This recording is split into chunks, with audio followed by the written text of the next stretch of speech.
Hello guys, I'm back. Me and Simon back, and we've joined right now with Lee Chadwick. How's it going, Lee? It's good, mate. It's good. It's nice to be back training. I can imagine. Talking about training, then how's that been over the last sort of 3 or 4 months? Have you been sort of hush training, or only just starting to get back into it now? Well, to be honest with you, Oh, you just got on mute there, mate.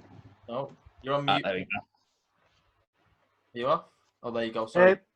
There you go again. it came on my screen as well. Then. Go. Yeah, so I've just been at first when the lockdown first happened. I just got back from Thailand, so I was in Thailand getting married, come back, and then the week after was lockdown. So yeah, all I done was run kettlebells, whatever I could do. Obviously, all the gyms were shut and stuff like that. As the lockdown started easing off near the end, we started doing a bit of mobility and getting our bodies back into it. Just a select few of us, obviously under the radar.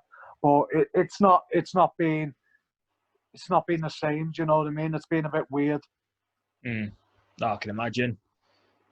Have you found sort of like the body sort of getting back into the swing of training since the long layoff? Well, to be honest with you, it served me well because I've been focusing a bit more on my flexibility and my stretching, a bit more cardio, working on my diet a bit more. I've just been trying to stay focused in other areas that I'm usually not focused. So I try to use it as a positive rather than a negative. Muscle memory is always there. So as soon as you get back, you're back on the mat and you're back. You get it all back quickly. So it must be harder for you training with chairs. I know, mate. I put that up there purely to get a bite out of Cam, and it worked. Yeah. Amazing. Every time I look on Instagram, he's leg locking a chair, bloody pulling guard on a chair, whatever he can do. The worst one was when I put the gi on for it. He was like, "Right, Si, you kicked out the club."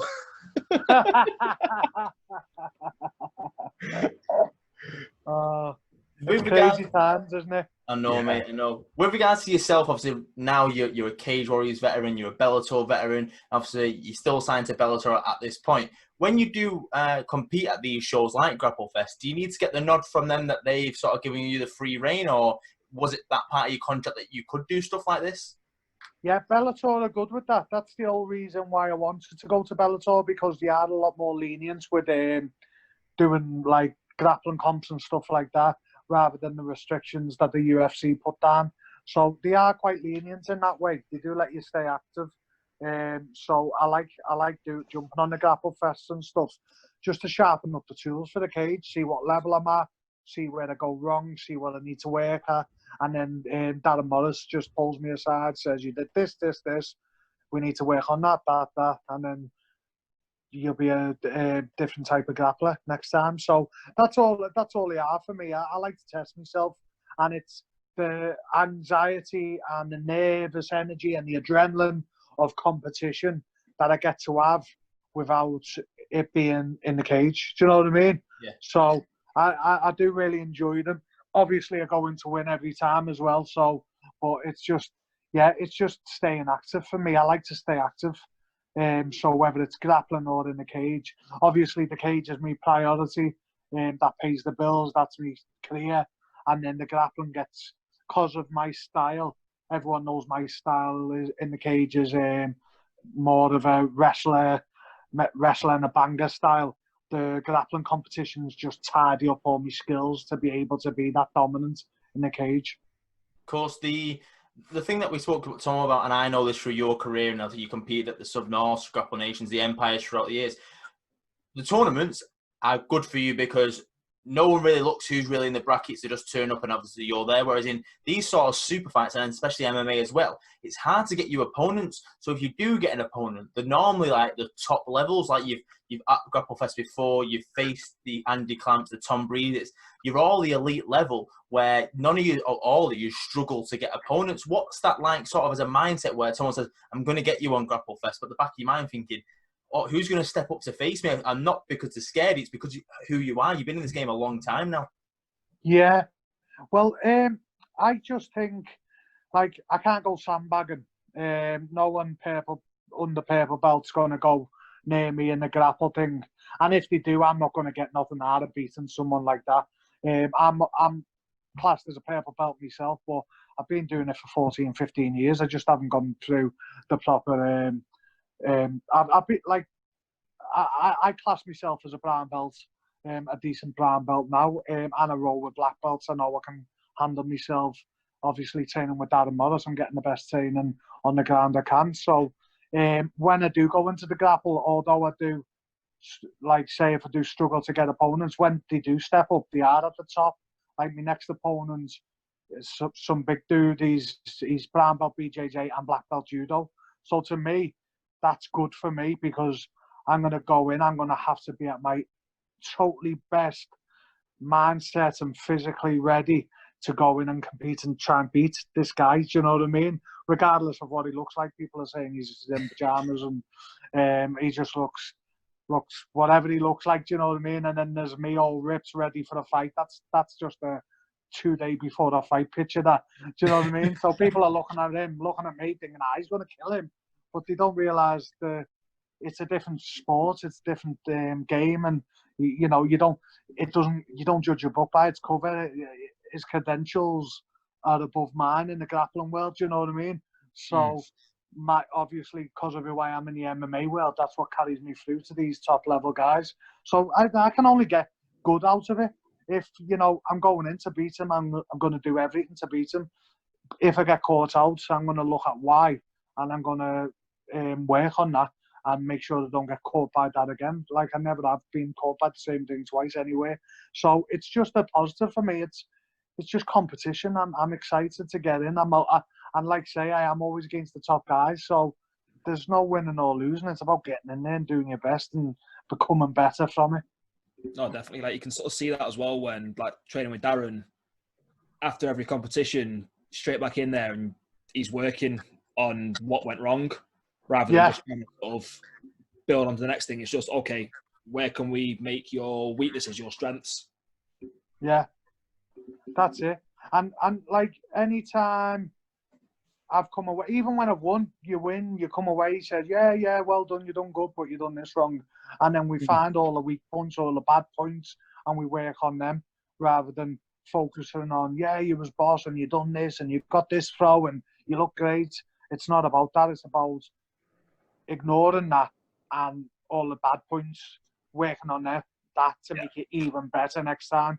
And that's all it's about. It's about progressing every time you step in to competition. Whether you win, lose or draw, you need to be better the next time than you was the last time. Do you know what I mean? And that's how you know you're excelling, you're progressing, and you're getting better and better. No, definitely. Like, you're a veteran now, sort of like across the MMA world and the grappling scene. And all of the shows you've been at, they've had large crowds. There's been an atmosphere from the crowd there. How do you think it's going to differ now with having no crowd here at GrappleFest? I don't know. Just be like, the crowds, people are going to be watching live on FloGrappling, and there's going to be people watching afterwards. So you still got to train. You've got to fight like you've got a crowd around you. Do you know what I mean? And to be honest, when I'm in competition, I zone out anyway. So I'm just in this tunnel vision with this ball of me and him, and win or lose, kill or be killed. Do you know what I mean? And so it'll be the same for me, I think. I mean, we'll see on the day, but to me, I zone out anyway. I'm used to it with the cage because I've got to zone into Darren's voice throughout the crowd. So I'm used to that anyway, I think. So competing at GrappleFest, obviously you choose to compete here to get the highest level competitors. How do you class GrappleFest? What do you think GrappleFest brings to you, and how much do you enjoy competing on GrappleFest? Well, I've thought, like, I was on a grapple organisation, King of the North, a few months back. And obviously I'm purple belt, so I went in the purple belt category, no gi and gi, just to get as many as I could. I think I've done 7 or 8 matches, and I won the 2 rings and like 4 or 5 gold medals and a silver. So I smashed through the purple belt division. But coming to GrappleFest, I get to go against higher level. Do you know what I mean? I get to go against the elite. And it just feels like all these grapple shows in tournaments, you get a lot more cardio out of them because you're having more matches, but the level at GrappleFest is just, it's the best of the best. I just see that as the pinnacle of the grapple over here. All the best go on to compete against each other on there. You get matched properly, and it's a 10-minute match, and that's it. You're going in to get the sub. Do you know what I mean? It just seems like the elite of the grapple scene over here now. And it hasn't been going that long either, but it's just been prestige from the beginning.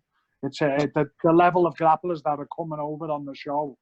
You know, as a grappler, it's an honour to be on there. Do you know what I mean? And I feel like that's how people see it. Oh, so how do you sort of favour the rule set? So do you prefer sort of the tournament rule set where it's the points and the finish, or are you more favourable towards the GrappleFest where it's submission is king? Yeah, I prefer the submission is king on GrappleFest much more, because on the tournaments with the points system, you're scared to move. Yeah. You think, if I move and he flips me, you get points. But in training, it happens all the time. You move, you get flipped, and you fight to get back again. Because of the time frame, I mean, I think it's 5 minutes, and 5 minutes doesn't seem long enough when you get up in 10-minute. 1 10-minute match is better, because after 5 minutes, that's when your body starts getting a little bit fatigued, a bit tired, start gassing a little bit, and then technique has to take over then. So I think, yeah, it's well better. It's much better and much more beneficial as a grappler, because you get to test your skills and not be worried about moving and switching, and you can just go for it, and try and catch them out. It's good. It suits all styles. Yeah. With your, obviously, you mentioned your opponent Edward Aitken earlier on. Obviously, he's very tall, judo black belt, BJ brown belt. Have you researched him at all? Do you know much about him? And either way, do you have a path to victory? Have you got something you're going to concentrate on? Maybe you don't want to let too much out of the bag, but is he a way that you've got a game planning in mind? Do you know what? I can't see nothing on him. I typed his name in YouTube and found nothing. I only done that once, and I thought, you know what? I'm just going to go in blind and just use me spider senses and, you know, see what I've got in there, deal with the problems as they come, and test me mind reactions as well as my body. So yeah, I haven't got a game plan because I change my mind all the time. It depends what mood I'm in. Depends how I turn up. I might go in hard, take him down and dominate. I might come in and relax and, you know, see what he's got and catch him out. Catch as catch can, like Dan does sometimes. And, you know, I don't know. It depends how I turn up. I'm going to see how I feel, see what Dan says to me, and just take it from there. As soon as I grab him, I'm going to feel what he's looking, his game plan. If he's going strength for strength, he might try. He's bigger than me, naturally, so he might try and use his weight on me. I'm not, you know, I'm just going to play it smart. I'm going to see what my skill level's like, and try and play it a bit smarter than in the past, and a little bit less strength, a bit more skill. Yeah, see how it goes. I'm going to use it to fine tune myself. Because hopefully I'll be getting a fight date soon. So I'm going to use this I want to really come away with a lot. And I would like it to go on. I don't want to catch him quick. I don't want to be caught quick. I would like it to go, and I'd like to get a legitimate submission. Yeah, just back to Bellator then. I've dealt with a lot of MMA fighters like yourself where you do compete in these sort of events, or maybe tournaments where you've still got your MMA career going, and you know any sort of injury, like you said before, it's your career, it's your job, it's where your money comes in. Do you ever come into these, obviously, with the mindset of, I don't want to get injured? That's a big part of it, because you might be fighting with Bellator in 4 weeks. Obviously, right now, you might be up in the air. Or do you just go into there as a mindset of, I want to finish, kill or be killed? How is it like that as a mindset? Yeah, to be honest with you, I have to be smart and put my MMA career first. Do you know what I mean? I'm not getting paid to do this. I get paid to do my MMA, so I'll go for gold in there. But yeah, if I get caught as a submission, I will escape if I can escape. But I can hold the choke and stuff like that. If I get caught in the choke, I'll hold out. But as for arm bars or anything that could injure me, or heel hooks and stuff, if I'm really stuck and I can't get out and I'm feeling the pressure and I think it's tap or snap, of course, I'll tap, walk away. The key is to not get caught. It's not about getting out the submission. Once you got caught and you're in the submission, that's your mistake. And, you know, you've got to go away and think about what led to that situation. Yeah. So yeah, once you're caught, you're caught. I believe in the grappling. You try and get out, but if it's tight, there's no point just letting it. There's no point getting an injury because there's many more to come. Have you heard from Bellator at all, like in relation to this period? Because they've been quite quiet compared to the UFC. Have they said anything to you about doing anything in Europe or flying you over to somewhere, or is it just you've been told probably next year now? No, I've been told by my manager. Bellator did send me an email apologising for everything a couple of months back, saying your contract's still there and it's just on pause and we hope to get you back as soon as possible. So they done that. My manager's been on the case all the time. Yeah. He messaged me yesterday saying the earliest in the UK looks like October time, but they've got shows going on in America in July, August time. So he's going to, depending on flight restrictions, he's going to be pushing to get me out in America as well. So I'm just on the sidelines at the minute waiting. But I am very, very confident that I'm going to get something the last quarter of the year at least. So, it's not complete failed year. It's just a little bit of a waiting game. Of course. Like everyone else. UFC have just been smashing it, haven't they? So, yeah, like Dana White doesn't give a fuck, does he? He's getting stick from everywhere for what he's doing, but he doesn't give a fuck because he's putting loads of fights on, getting loads of fighters sorted. He's got that Fight Island. I mean, hats off to him. He's done good with what he's done, but no one else is doing it. So UFC always leads the way, don't they? I think for every one person giving him stick, there's probably 2 or 3 that are praising him for putting some life exactly. on him. Yeah, exactly. I'd love to have the power and money behind me to be able to run Empire or UKFC or something, just because I think people need it. People want something to aim for, but yeah, he's got a lot of power, a lot of money, and like you say, he don't give a fuck. If you tell him no, he'll do it just because you told him no. Yeah. If you say to him you can't do it, he'll say, "Well, I'll prove you can." Yeah. Do you know what I mean? And that's his mentality. He doesn't give a fuck. Yeah. And it works. It's working. So, I mean, it's been great being able to watch the UFC. To be honest, as an MMA fighter, it's given me something to watch. I mean, there's been some brilliant fights, considering there's no card, and the fact that you can hear every shot makes it a little bit more tasty, I think. Cool. No, definitely. That's one thing with sort of when you hear that connection, you're sort of a bit like, fuck. Yeah. I'm thinking, oh, that hurt. Imagine, I picture myself being there, taking that punch. I think, do you know, because I've been there many times, and like you take a clean body kick or a clean head kick, and you think, you feel it in the cage whether you've got adrenaline or not. Do you know what I mean? And the next day you're sitting up out of bed like, you're wanting to celebrate, but you can't.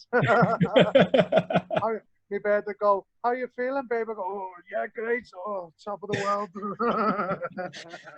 Just don't touch us. Just don't touch us. Yeah, she would. She'd try and tell you fight with me, and I'd be like, get off. She'd go, you're a fucking fighter. Be like, yeah, but it's just being in a war. I need a week. That's heel kicking me in that. That is the main thing. She loves it. Heel kicks in the side of my thigh. I can't imagine that. But no, it's been a pleasure having you on there, Chaddy, mate. Before we let you go, though, is there anywhere that people can get in touch with you or follow your journey on keep up to date with your fights and everything? Yeah, mainly on my Instagram. So at the _butcher_1. That's my Instagram's where I'm putting everything at the minute. So yeah, just follow me on that. No worries. I've got a bit of building work going in my house, so I don't know if you can hear that. If you have, I do apologise. I can. So Lee Chadwick against Edward Aitken, GrappleFest 9, 4th of July for us, just over a week away. On FloGrappling, obviously we'll all be watching. So good luck, Chaddy, and we'll speak to you soon. Nice one, guys. Good to see you, mate. Thank you. Legend. Thanks, pal. Take care, mate. Hello, guys. We're back. So lucky enough right now to be joined by Chau from Stealth BJJ. How's it going, pal? Yeah, good, guys. Nice. Thanks for having me on. No worries. So you have a match this Saturday on GrappleFest against Yusuf Nabi. Simon, let's get into it. Yeah, so start off, we spoke a little bit off camera, but let's talk about like your training during sort of the past 3 months. You mentioned that you've sort of had a long layoff and sort of coming back into it now. How's that sort of been? Well, yeah, I think like speaking to other people, I've been a good boy over the whole lockdown and stuff, so I've not rolled at all.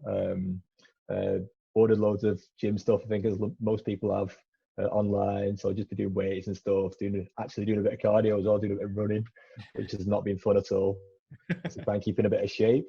And then the opportunity kind of like came up a few weeks ago, probably about 4 weeks ago, just from a chat with Chris Thompson, because we're in like some kind of group, and it just came about. So I just asked about the main event and stuff, how do you see it going and all that stuff, and he just said, "Oh, well, how do the matches going?" And he said, "Are you interested?" And I thought, "Yeah, all right then." So, and that was it. I think within a couple of days I was matched up. So yeah, really looking forward to it. It's given me the opportunity to train as well. So yeah, really excited about it. So with GrappleFest being right now the first MMA or Jiu-Jitsu event to be back in UK and Europe from what we know out there, what does it mean to get the question to be asked to go back on GrappleFest and in these certain circumstances, and how highly do you rate something like GrappleFest? Oh, it's fantastic, yeah. I say it's a privilege to be on it and stuff. I've been on twice before as well, so kind of know the whole drill for it and stuff, and it is a great event, getting to compete, you know, alongside some, you know, top level guys and stuff. So yeah, really excited about it. Awesome. Oh, definitely. We've compared the sort of crowds across the different events, like mainly sort of being like the Polaris is a bit more like focused and concentrated, and to take the words from Chris Walsh and Freddie Sykes, GrappleFest is more like a party kind of environment. So like this one's going to be sort of no crowd. Do you think any of that's going to sort of factor into it? And also, which kind of crowd do you enjoy the most, like to perform in front of? It's going to be weird, isn't it? I guess, because there's no crowd there and stuff. And I think that's part of the buzz from GrappleFest. When you come out, it's dead close in it and stuff, and people like practically next to you when you come out, and that's why I like it. And as I said, it's a bit of a party. Yeah, it is, because I think, well, you guys have been there, haven't you? Yeah. Behind the scenes and stuff, it's dead chilled out. Everyone's talking to everyone. It's dead relaxed. You're just mingling with everyone and stuff. So yeah, with where it's going to be, are we allowed to say where it is, or is that I wouldn't still... just now. You don't want people spoiling it. Yeah. But I've been to the place before, so it's going to be interesting to see how it turns out and stuff. But yeah, you just got to be focused on what you want to do, don't you? Try and get, you know, do well, get a win out of it. So. Is there any bouts from the card, obviously you're on it as well, you're looking forward to? Any highlights you think, oh, that'd be a great match, or you're looking forward to it as a fan? Yeah, obviously, like I think the two headliners, isn't there? When we saw Theon against how do you say it? Tiani. Yeah, that was just an interesting one, because you just want to see, don't you? You got just the size difference. You know what I mean? It's kind of like the early days of UFC in it type thing, and see what happens. So yeah, really excited about that. And then when the Jackson Silver one came up with Dan Strauss, that was like, wow, that's a real pull, that. So yeah. Is there anything else that maybe apart from the headliners that does stick out for you? Any sort of matches or even grapplers that you think, yeah, I wouldn't mind sitting down and you enjoy watching them compete? I'm trying to wrap my brains here now. You really put me in a spot. You rattle them through. Oh God. I think one that we've sort of highlighted, I think the Ben Hills match should be quite an exciting match with Liu Long. Yeah. I've not had a chance to roll with Ben Hills before. Always a great guy though, because he's come down to Stealth Open mats. Great guy. Speaking to Mark at Stealth, this Liu Long chap is meant to be really, really good. Yeah. So it'll be an interesting one as well. It's just a shame, obviously, the way it is and stuff. We can't really hang around to watch, because that was one of the big pulls. Like, obviously, GrappleFest, you're part of it, which is great. You get to compete and stuff, but you get to watch the other matches as well. So I guess it's going to be a case of just hanging around outside on FloGrappling and just watching from there. So, but the positive for this is I'm only 20 minutes around the corner, so you know it's not too bad. Whereas I know my opponent is he's traveling from Brighton, so Oh wow, that's a trek, and I think he's setting off on Friday. So wow. So obviously it's written all over your t-shirt anyway. You've been a long-term sponsor of Gambaru, which Dave Hickey's obviously the main guy there and dealt with Dave for a long time. I know you played. He's not said to wear the t-shirt or anything. No, I was just going to say, what does it mean to have the support throughout the years of someone like Dave and Gambaru? No, he's a good guy, and I said that part of this, the whole matchup came was because obviously Chris Thompson used to be sponsored by them as well, so we still have the group chat. So if I didn't have that, I probably wouldn't have got the opportunity to compete as many times on GrappleFest that I did. So it's kind of opened up a lot of windows and stuff, and obviously promoting, a new brand as well is nice. So and you get free gear as well, so you can't complain like that, can you? So it's all good. One thing I like about Dave is that we bumped into each other in Dubai on one of the Pro Bellum cards. I was supporting our neighbour. He's got a lot of vision. He's got a lot of time for you as well. And I feel like he's got a lot of future developments that would probably be good for you to be a part of.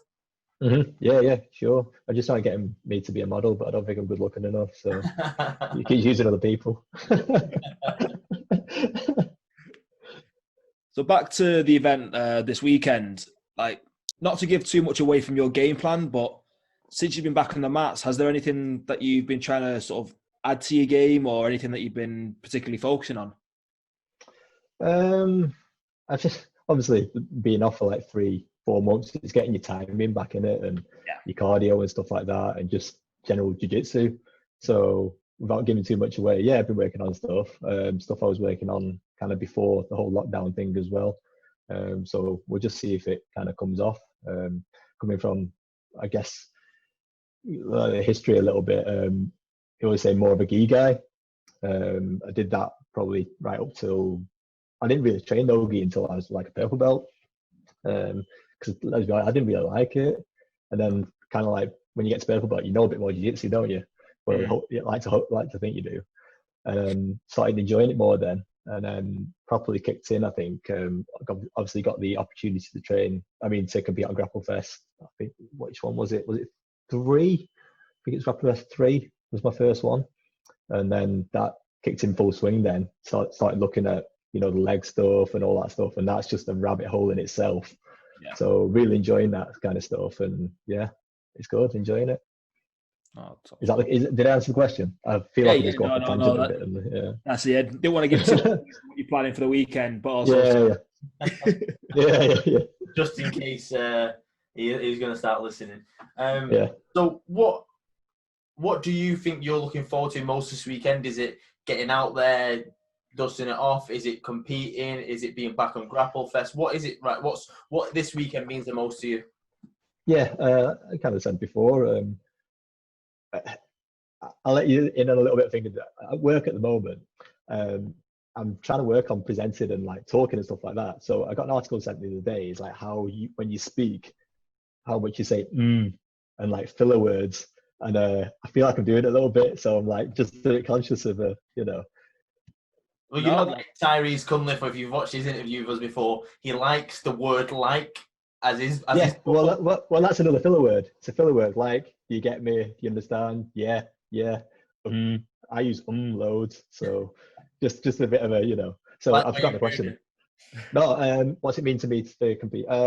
Obviously it's given me the opportunity to be able to train again, because I was really missing it. I think at the start of it, I was like, no, I'm all right, I'll lift some weights, get massive and all that stuff. But towards the end, it's like you just miss strangling people and that kind of stuff, don't you? So it's given me the opportunity to do that. And for me, training, I need like a focus. If I don't have a competition or something to look forward to, I get a bit lazy. You know what I mean? So it's like I need something, and this is giving me that. So I'm really looking forward to it. Just to get out there and compete, because you get nervous and stuff. I think everyone does, but it's no matter what happens at the end of it, you feel great afterwards, don't you? So win or lose, you learn, don't you? No, definitely. Yeah. Cool. when you first got the phone call or the text, sorry, and they got offered Yusuf, what were your sort of like initial thoughts on him as an opponent? I had to think because I think Yusuf came to Stealth a good few years ago, and I remember rolling with him, and he's really good, got a really good reputation and stuff, really good jiu-jitsu. So yeah, just really excited. First test at black belt as well. So yeah, get that one out of the way. So I'm really excited about it. It's a lower weight for me as well this time because the last two I've done 80, and I've never been 80 kilos in my life. So I said I wanted at 75, and he sorted it. So, but then saying that, I'm looking at the scales every day now. I'm just a tiny bit, it's like that lockdown weight.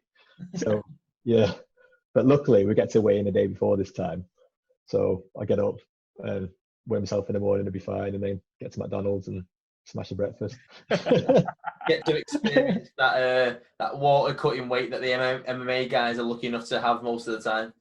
Yeah. No, I've never really done that. You know what I mean? Because when I'm competing and I'm training like regularly, I'm about 74 walking around all the time anyway. So, but in lockdown, in fairness, in lockdown, I was trying to get a bit bigger, and I was getting to about 78.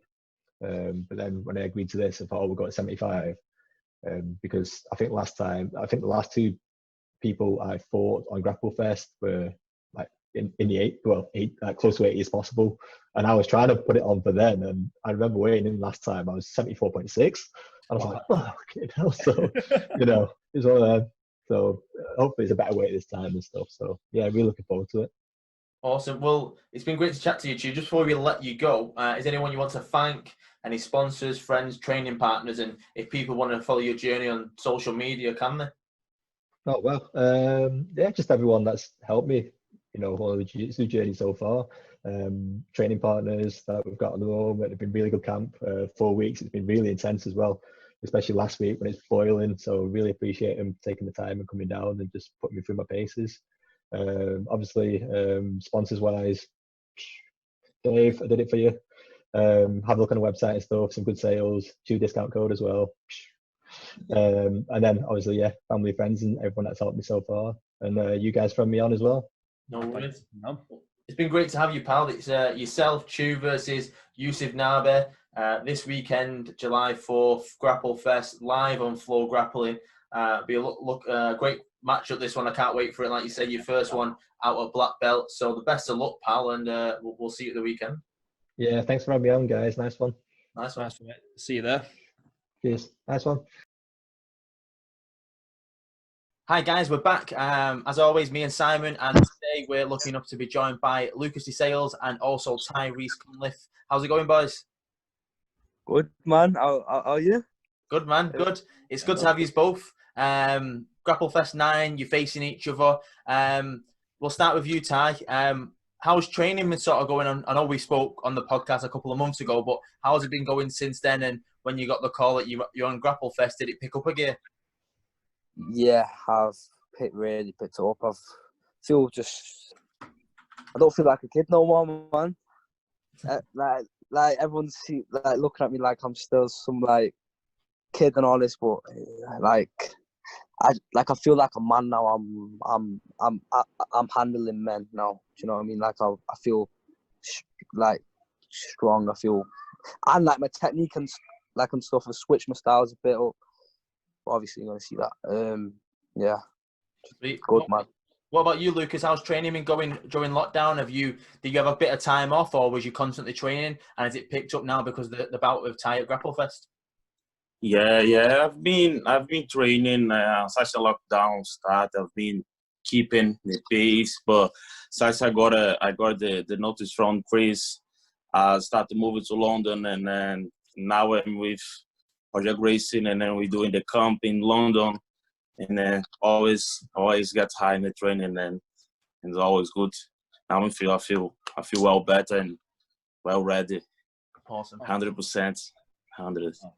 Looking forward to it. Like GrappleFest is sort of like one of the premier shows in Europe.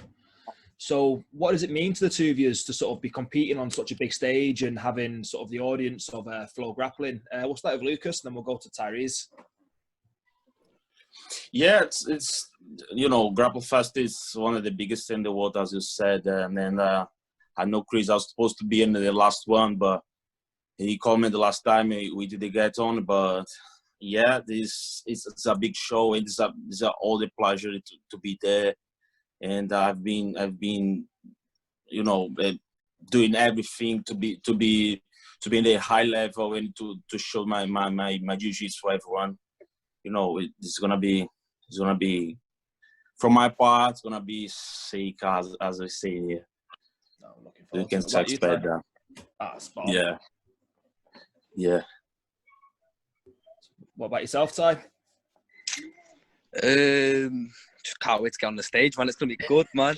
It's gonna be sick, man. I'm hyped for it. Hyped. Training stepped up, like everything. I wasn't too sure, like who would give me. Like, I didn't expect to be on GrappleFest. They actually said, "Can you match me for, that mess about match what they're doing, like the two teammates, Danny Hughes versus Closer or something like that." Yeah. So I was like, right, can you match me for that? And then next minute I'm on GrappleFest, so I'm just like, oh, cool, innit? Yeah, man. Same old, innit? Like. How do you rate GrappleFest, Ty?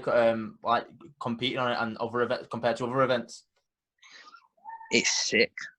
It's just like it's professional. It's like you go and it's like a proper show. Like I've been to shows before, I've been on shows and whatever, and I've, do you know what I mean? Like I've been around shows, even just from the audience and stuff, and I've been at GrappleFest in the audience, and I've competed on there before, and it's like it's professional. Like that's very like it's professional. It's nothing's changed the last couple of months, Ty, because your favourite word is still like constantly. But I guess the next question is, like you said before, Ty, just then you've competed on GrappleFest before. Lucas, you probably competed all over the world. What's it going to be like with no crowd? Obviously, it's going to be streamed on FloGrappling. We'll start with you, Lucas. What do you think it'll bother you? Are you looking forward to no crowd? Would you prefer it with a crowd?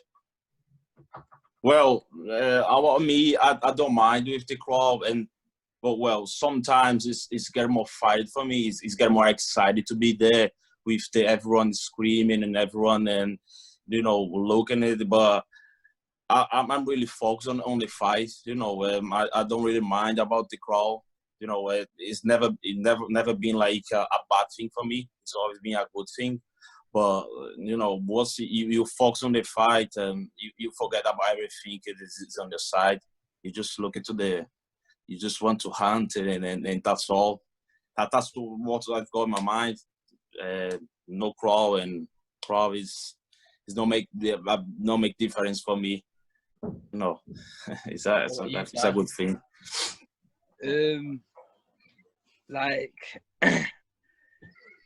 I feel like I'll find it better, to be honest, because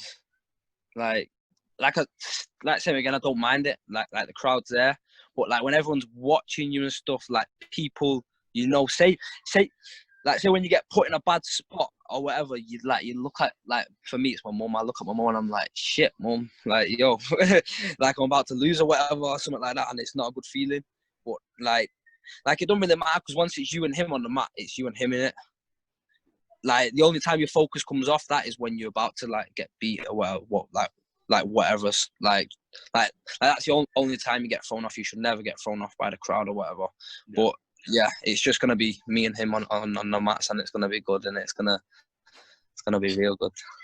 Really excited with watching you two go at it. And like with GrappleFest, you always get like top flight opponents. Like there's never an easy match, no matter who you're against. So we'll start with you, Lucas. Like when you got approached for the match, what did you think when you got given Tyreeze for the match on GrappleFest? Yeah, I've been seeing him in a couple of fights over the UK, and yeah, it's like I don't see like a big thing. You know, I'm not saying he's like that or not. Like for me, it's only about the opponent. And you know, I know his level, and I know my level, and I know it's gonna be a very, very good fight. It's been a good choice from Chris to put on the mat, and yeah, I just want to get like anyone is ready for me, I'm ready for them as well. You know, let's see how's going. We only see when you get there. You know what I mean? We can't say nothing before. Like all I can say is will be very, very good one. Looking forward to it. Like yourself, Ty, when you got offered Lucas? To be honest, he gave me a different name. I don't know about your second name, Lucas, but it was like Arajit, something like that. I thought, yeah. First thing I looked at was his Instagram, been on Cage Warriors or something like that. But I couldn't find no videos or nothing, so I'm still unsure. But I know he's Brazilian and stuff like that. So, and he's a brown belt under Mario Sakata, is it? Yeah. Is that right? Yeah. So like that's an achievement. But I just thought when I got the match, I just thought like this is my time. This is like a statement for me. Like this is for me to show everyone I'm not a kid no more. I'm not like obviously I'm a kid. I'm 16 still, 17 soon. But yeah, like I'm gonna show people. It's gonna be a good match. It's gonna be a good match. I think we'll find with this fight the levels between yourselves. This could be the highlight of the night. I think it could be very, very technical. You might see a lot of the high level fights where they're probably a bit more worried about each other. It might be a little bit of stalling because they're trying to not get into positions where they know they might not get out of because of favorite leg locks or anything like that. Where in you two, I can see it being a high paced action. We don't stop. You won't stop. I think it will be very exciting. I'm for one looking forward to it. Ty, a quick one to how do you think you could finish, Lucas? I've been working all body subs, lower body, upper body, so lower body or upper body, anything. Lucas, what about yourself? How do you feel like you could finish Ty? Well, I've been working Brazilian Jiu-Jitsu so many years, so well, I've been working. I can't say nothing. Let's see when we get there. Yeah. That's true. I don't know. Can't say nothing before, like I don't know his. Sorry, like, we don't know each other's styles, do we? Like, do you know what I mean? Like, we can't really just say. Do you know what I mean? We can't really just say I'm gonna finish him with this. It's just gonna be a match. It's just gonna be a match, man. Yeah, that's why I can't say nothing before because it's a new guy is appearing. There's a new guy winning UK and young. So I can't say the styles. I can't say nothing. So what I'm doing is training everything, training and improving everything, and my escapes and my favorite position and new position as well. So I'm trying to be completely to get ready for everything. That's all. Oh, definitely. I can definitely see this one being a high-paced, full of action match, and I think this is one that the fans are definitely going to be watching out for. So before we wrap everything up, if anybody wants to follow your training journeys or reach out and show their support, we'll start with you, Lucas. Is there anywhere where they can reach you? Instagram, Twitter, like what are your social media handles?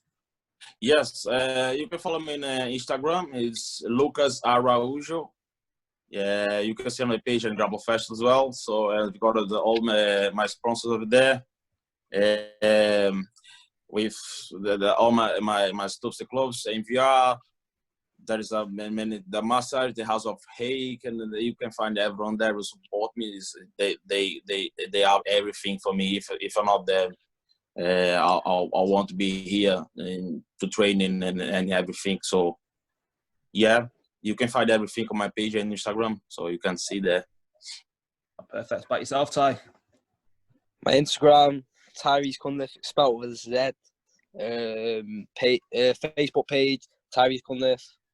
That's it, really. I'm not on Twitter or nothing like that. Oh, perfect. Well, like we said, we're really excited for this fight, Ty and Lucas. It's Lucas Sales against Tyreeze Cunfliffe, GrappleFest 9, 4th of July, live on FloGrappling. Make sure you check it out. Could be a highlight of the night, this, guys. But best of luck. Thanks for chatting with us, and we'll speak soon. Cheers, guys. Take care. Best of luck. Thank you. Thank you very much. Thank you. See you later. Hello, guys, and we're back. We're lucky enough right now, with always with Simon Price from High BJJ, and we're joined by Chris Walsh and Freddie Sykes, who's one of the feature bouts of GrappleFest this weekend. How's it going, guys? Yeah. All good here. Awesome. So, we'll quickly touch on. Obviously, we talked about our camera. Then we'll go into a bit more detail. Lockdown hit. We'll start with Freddie. Has training changed for you? Have you been quiet and then picked up because the GrappleFest call got made to you? Well, I definitely stepped up for GrappleFest, but I've kept training up for the whole time through, to be honest. And I feel if you're a competitor, you're definitely fit enough to beat this type of virus thing. And I obviously the big kick in the balls was my team. I have 80 students, and I ain't been able to train with them. I mean, they've come with me and done privates and so on, but I haven't been able to maintain them as a class, and some of those guys might not come back at the end of this. So that was a big kick in the nuts. But training, no, I did stop training. I mean, and even if how hard is it to get someone to come around to you and train if you didn't have access to a gym anyway? But I think a lot of the competitors out there have been training. I don't think not many people posted about it, but plenty of people been training. Yeah. What about you, Chris? Yeah, I haven't stopped. To be fair, nothing feels any difference. Just that I'm fatter, that I can't make 80 kilo anymore. But other than that, no. Like, to be fair, because we've just got a gym ourselves. Like, we've obviously me and one of the lads who are training with. We've just been doing our own thing. But to be fair, we've always done it that way. Like, it's always been me and him training for matches because he's my strength and conditioning coach as well. So we just stick together, and he's at a good level. So I'm literally just cracking on. And like, even where Freddie said people haven't been posting about it, I've been posting about it. I couldn't give a fuck, me. It is what it is. It is what it is. If the police come knocking, I'll just tell them to fuck off. That's right. So we've all like been training, preparing. So we've been like preparing for this. Like, that's probably I think it's the first event in like Europe for grappling. Right. Like, what does it mean to be sort of getting the call from Tomo for like being to a feature bout on GrappleFest? We'll start with you, Chris. I think it shows our level, to be fair. Like, what the show is itself, it's a massive show and shows our level. And I know Freddie's a good guy, so straight away when the match came about, I just thought, definitely I'll jump at that. But I'm one of them. If someone messaged me tomorrow and said, listen, I've got a 110 kilo guy here tomorrow on GrappleFest, I'd say yeah. Because you're that weight now, because you've not stopped eating. Because I'm that fat, yeah. I'd have to do a weight cut. But no, I jump at any match. I don't care who they are. I don't care about losing. It's just get in there and have a go. So as soon as Tomo messaged me, I was like, definitely. Yeah. Like yourself, Freddie? Pretty much the same. Tomo, I mean, well done to Tomo Darren putting the show on, by the way. Massive respect for him, putting the first show back in. I really respect both those guys. And I respect Chris as well. When he offered me Chris as a fight, I said, definitely, man. And then when he threw in that be over 85, I was like, well, I'm definitely going to make that weight. I was actually going to say, what weight we're going to fight at here?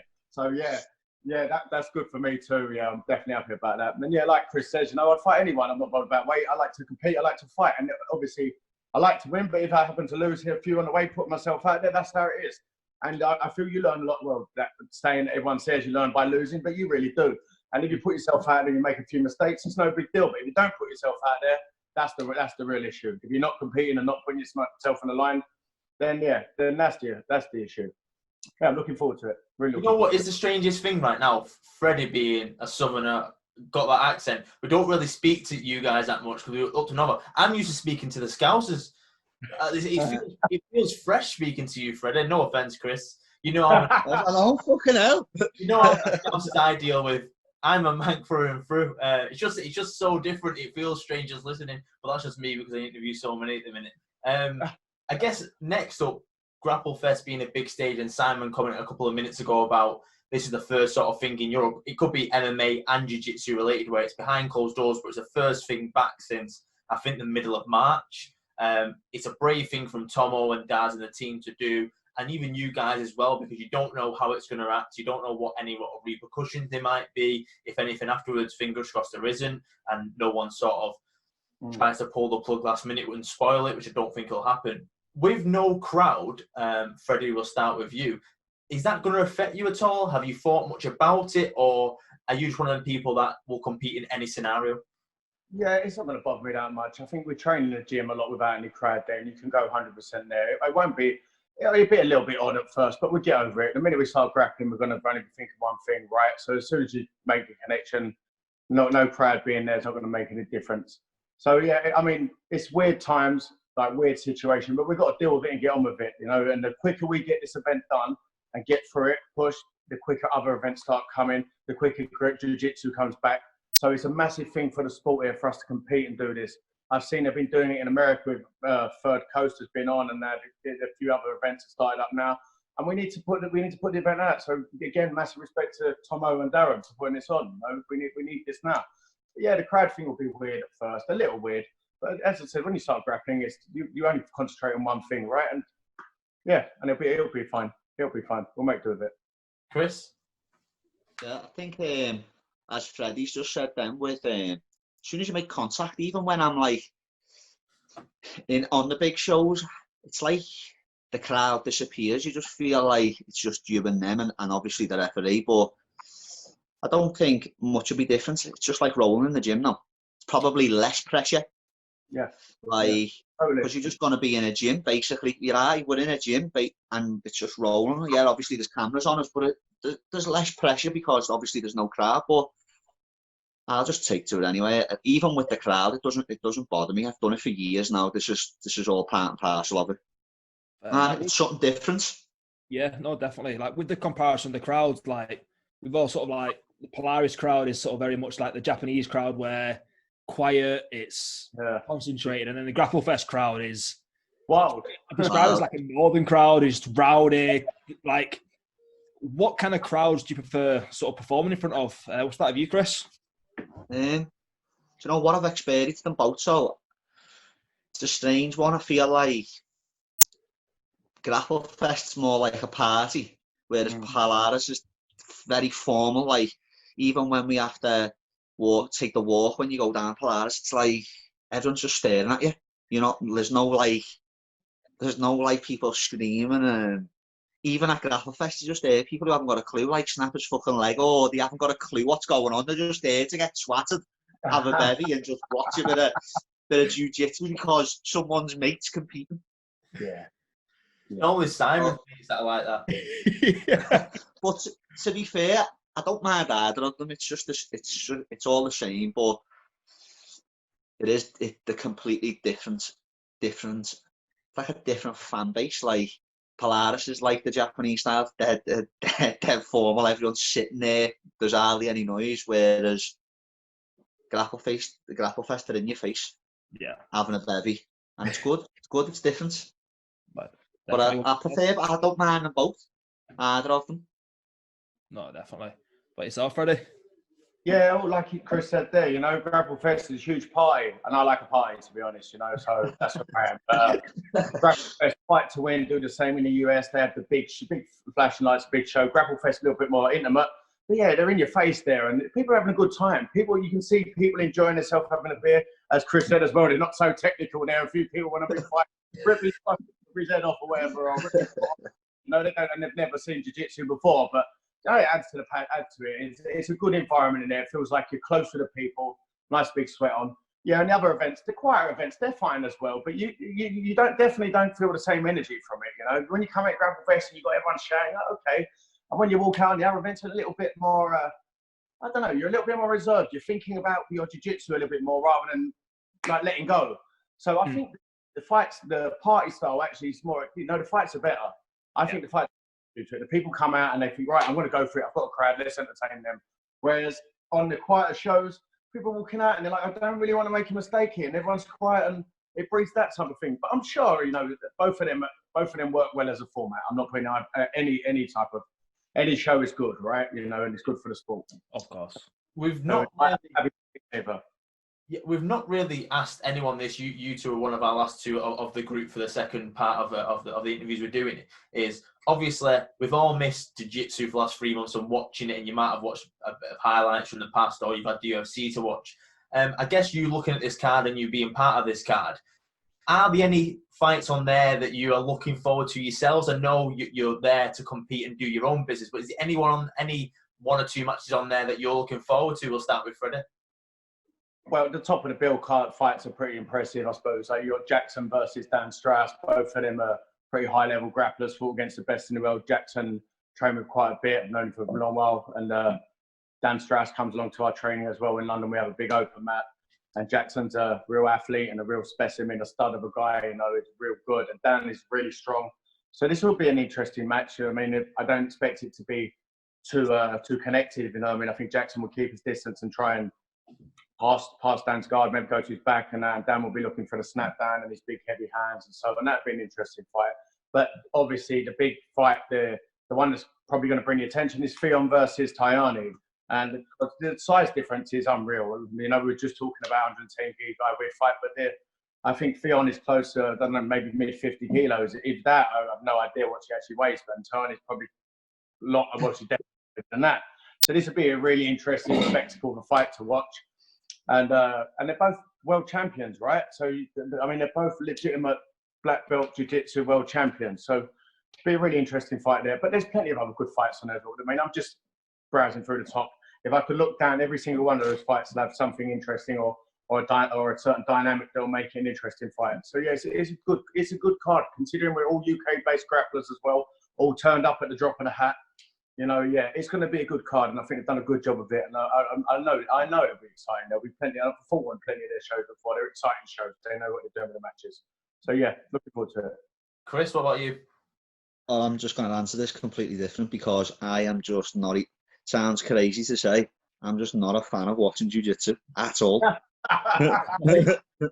Like, you know, when I was on Polaris, I think the tickets were like 40 quid, and I got to keep £10 like commission, and I was like, I can't charge people £40 to watch this. Like, that's too expensive to watch someone roll around on the floor.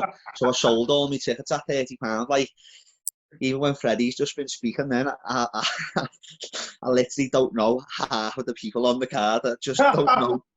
I don't know jiu-jitsu that well. I just do it. It's well, obviously, like, I will watch matches, but I don't like watch matches and think this is great to watch this. I'm brutally honest. I say it to people all the time when they say they want to come watch me. I go, this is not an MMA fight, you know, like, this is just me and some man rolling around the floor. And at that stage where I don't watch. Like, I'll have a little glimpse at people. Like, I watched Freddie's match with Charlie McDonald. I'll have a glimpse at people, but I'm never like, I'm not a massive follower of jiu-jitsu. It's quite... Even MMA, I watch MMA, I'm a massive boxing fan. Yeah.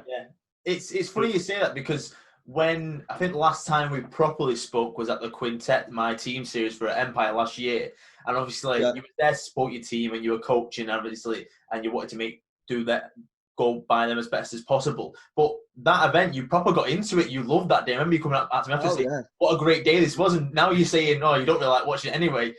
What's happened last year? I love coaching, but I don't like, I wouldn't think, fucking, I don't want to sit down and watch Polaris tonight and have a good night and watch it. I just enjoy doing jiu-jitsu. I say it all the time to people when they say they want to, because I sell quite a lot of tickets. And I will say to people, listen, I'm not fighting you, you know. This is like me and another man rolling around the floor. Like my stepdad came to one of the GrappleFests. It was when I faced Coffee. And we went the distance, and he was like, at the end of it, what the fuck was that? Like, what is that? And then he said to me, you need to start fucking running, you're not fit. Amazing. Amazing. I'm just not a big fan. Like, I will watch certain people, but I wouldn't spend my whole night watching jiu-jitsu. No, that's fair enough. Even like people go to me, have you watched like the John Danaher instructionals? Mate, I can't listen to his voice for more than 3 minutes. I have patience for it. I've just said the same thing with the instructor. I can't. Like when I'm watching stuff, when I'm seeing things, someone send me things. Like, oh, that was it. The lad who were training with, Chris, he sent me a video the other day, and it was Gary Tonin doing something. I don't even know what he's doing, and I just messaged back, nice, and he messaged me straight away saying, "You definitely did not watch that video." But I always do it. I just go, "It's nice that," and I haven't watched the video. Man. So, Simon, any question? Yeah, so we'll bring it back to sort of like, not the rest of the car, we'll bring it back to your match. So when Tomo sort of brought your opponent to you, so I'll start with you, Freddie. Like, what was your initial thoughts when Tomo gave you Chris Walsh? Yeah, I know Chris is a name on the circuit. I've seen him fight a couple of times. He's a tough boy, and I knew he comes from up there. All Scousers I fought against have been tough, to be honest, but he's from a good gym too. And I knew he'd come to bring it as well. When I watched a couple of his fights, I thought they were really exciting, to be honest. But he went for it. Yeah, cool, this is a good fight. And yeah, I jumped at the chance to fight him. Yeah, I did. And yeah, I'm really looking forward to it as well. I'm really looking forward to it. You know, the fact that we haven't been able to compete in ages, I mean, held back a little bit. I feel like I'm a bit more motivated for the fight. Well, I'm not motivated doing crazy shit or anything. I'm just doing what I always do. You know, I've enjoyed training for something rather than just like we had a couple of months of just training for fun. I always like to be target, sort of like one of those guys that need a target to focus properly. Otherwise, I mean, I'm everywhere. You know, there's more going on than jiu-jitsu, right? And it's very easy to fall astray if you're away from the comp scene for a little while. And yeah, I jumped at the chance. I thought perfect, good fight, tough guy. You know, thanks Chris for taking the fight as well and jumping at the fight. You know, definitely, I'm really looking forward to it. Really looking. But yourself, Chris, what was your initial thoughts when Tom will give you Freddie? Jumped at it. I know from the circuit. I know he's a good guy. Like, I watched him against Charlie, and he rode a heavy storm to get the win. Like, that was a good earned win. Like, and I just thought straight away, like, that's a good match for me. It'll probably bring out the best of both of us. So I jumped at it straight away, and even just watching that, like, some of the positions Charlie had him, he could have quit and he ended up subbing Charlie. That's what I like to see. I don't want to see someone smashing someone. I want to see someone come out and go through hell and then still win that match, and he looked good doing it. Top man, Chris, top man. So if I'm going to try and stir some shit up. And I got shit to talk about him. He's anyone who puts in this type of stuff, I respect. He's not a blue belt off the underground or anything. You know, they're the people I've got beef with. You know, well, to be fair, that lazy self. And this is I don't know what's happened with. Someone said to me, you know, you're gonna have to beat him. You know, and I was like, why? And they were like, he was saying Northerners have got no talent. Freddie on the underground just goes like that all the time. There we go. Yeah. I don't know whether you know, Freddie. Sam K said it to me. Yeah, I bet he fucking did. Dan told me that you said Northerners haven't got no talent. To be fair, I haven't got no talent. I had a bit of beef with him, and yeah, I messaged him after and over because I thought he was. To be honest, I've met him once before, and he was a decent guy actually. So I messaged him back and said, "Man, look, I've got a friend with Christmas or whatever, and hopefully he lets bygones be bygones. But if he's trying to get me beat up, that's a different problem." The question is going to be, Chris, we'll start with you. How do you think you can beat Freddie? Where do you think the gaps in his game is? Again, I don't watch jiu-jitsu, so I don't really know. I'll probably just say leg attacks, because I feel like on my day I can leg lock anyone. Fair enough. What about you, Freddie? What holes in Chris's game, or do you think you can beat Chris with your technique and your ability? Well, I'm going to play with the legs as well. I like the foot myself. I've got a bit of a foot thing going on, and we'll see how that works out. But I didn't overanalyze Chris's game. I have the same attitude for anything. You have to be 100% yourself before you start thinking about other people's stuff. And there's one, like, my theory on this type of stuff is Chris is obviously very excellent at the stuff he does. He practices all day, every day. He's a black belt in all those positions. If I try to fight him in positions or counter those positions or try to do that, he's going to beat me for them because he's been doing them all day, every day. I need to focus on what I'm good at, not getting caught in positions, and then I'll be black belt there. I never look at people, opponents, and think, well, I'm going to smash him for this, unless he's a one-trick pony. I mean, you get the odd one-trick pony out there, but this is not one of them. So it's going to be a good fight and it'll be enjoyable, you know, and yeah, and I'm sure when else we'll get a sub somewhere or wherever it'll go, you know, it's going to be a good fight and enjoyable. That's I didn't look for any weaknesses in his game or anything like that. I thought his game was really nice, really good. I thought more than anything, I want a good fight. And I thought, yeah, he's going to bring it. He's going to come. It's going to be a war. He's going to put it, and that's what I want. And you know, that's what I'm looking for. Yeah, like a good fight here. Yeah, so no holes in his game, none of that. I haven't got bad stuff to say about him before you ask any more questions. You know, I respect him, and I want to have a good fight with him. Yeah, so yeah, we're gonna have a good match. Probably have a beer after. Yeah, well, if we can. Oh, definitely. So before we wrap it up, have you got anybody that you want to thank? We'll start with you, Freddie. Well, I'd like to thank all my coaches I've been training with and so on. You know, I'm not going to start naming any names at this precise time, but you know you are. And a couple of guys who I brought in to train with who are not from my team, from well, the open mats have been shut down completely, right? The open mats are well out of the way, so I brought a couple of guys down to train and help me out. And yeah, those guys there, I won't going to mention their names again, but one particular guy has been with me at the academy this week. I want to thank him. I've messaged him after the year. It's a weird time. I can't thank the people I want to thank, you know. But yeah, obviously, my training partners at the minute, big thanks to them. Oh, brilliant. Oh, and sorry, and also let me thank Grab and Paul for the sponsorship. They're been really good, even through lockdown. Obviously, they know I've been training. They've been sending me loads of shit, keeping me going. And I'm well hydrated too, these guys. Thank you. Sorry, Chris, please, sorry, mate.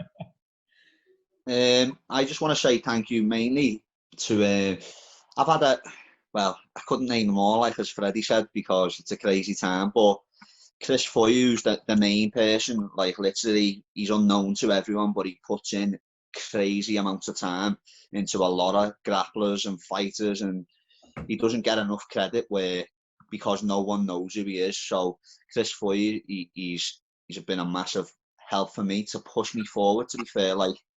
And then Ian Wales, who's also from Next Gen, he's been a massive help, like training in his garden.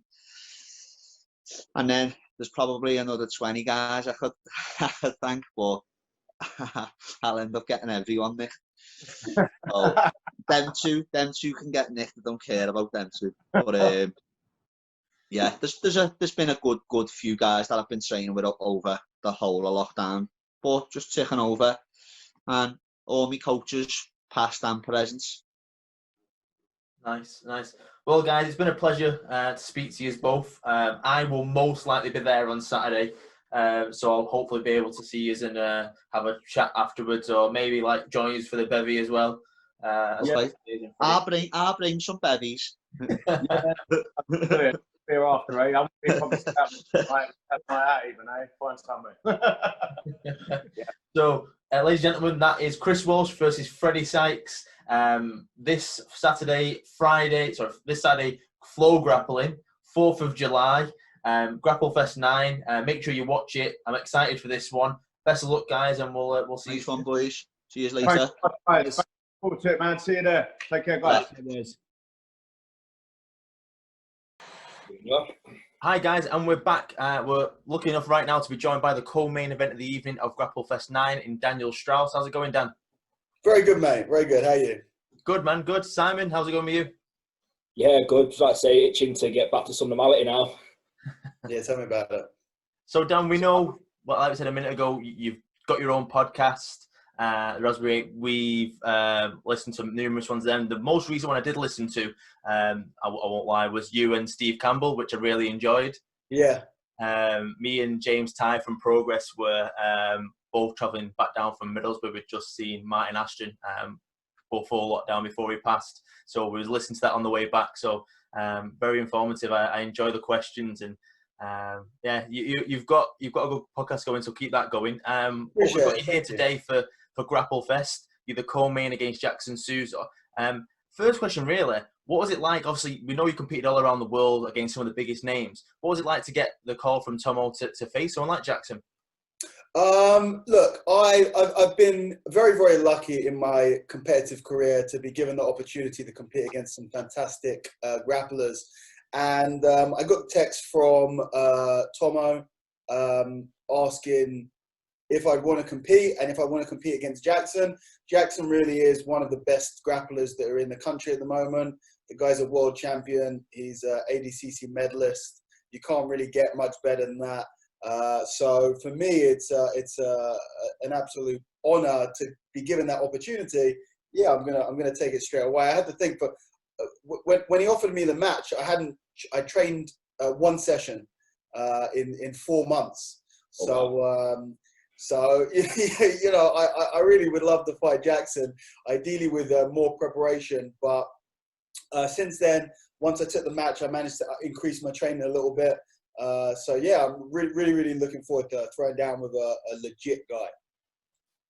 No, definitely. Imagine, like, mentioning about your training, like everyone knows about your sort of your Instagram videos and your good grip training and your sort of strongman feats.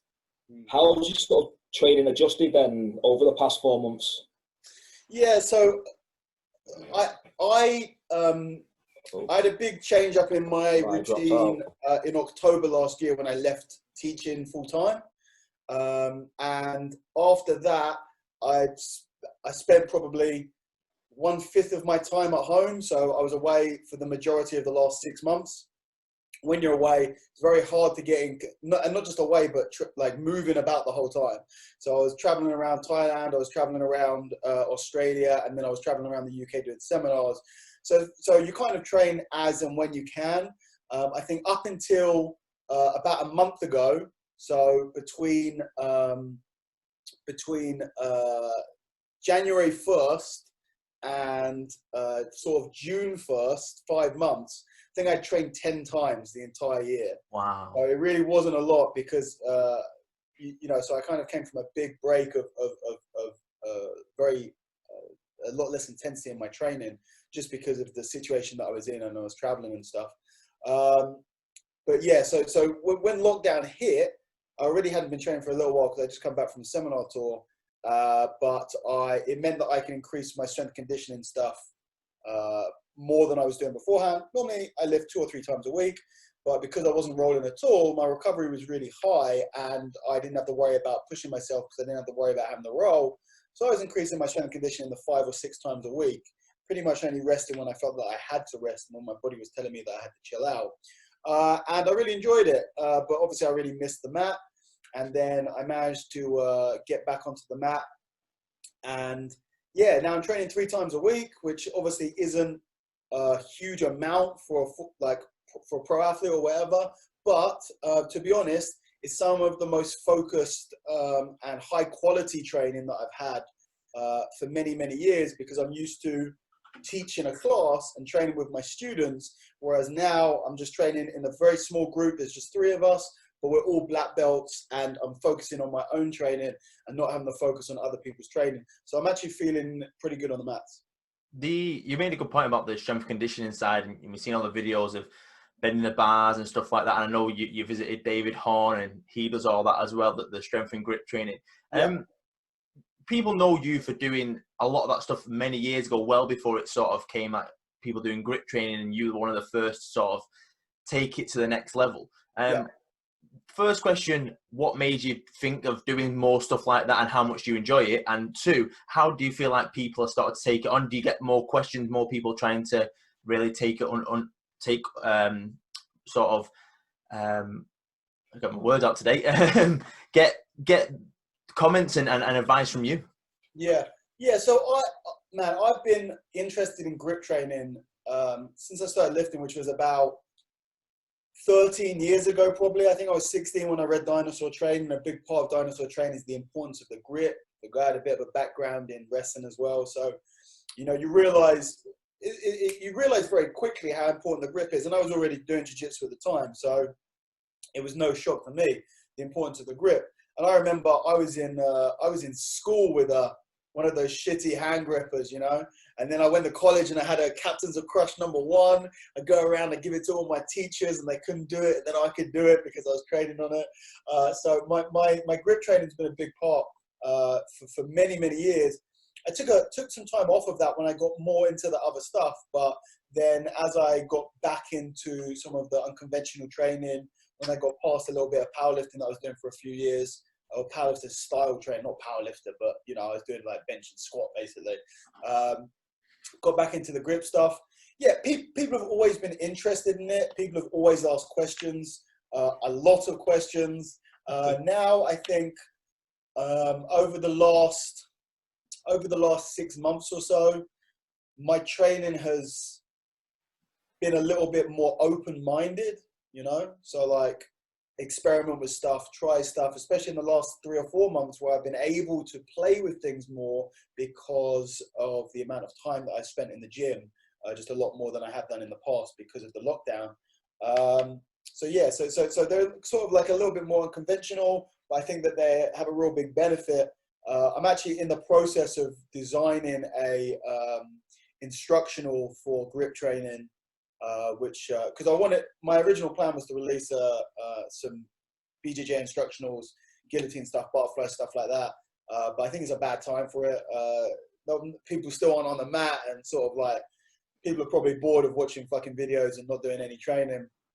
But actually, a grip training one is something. It's a question that I get so much, and I kind of just like give them some advice or tell them to do farmers walks or put them onto the 5 videos on my about grip on my YouTube channel.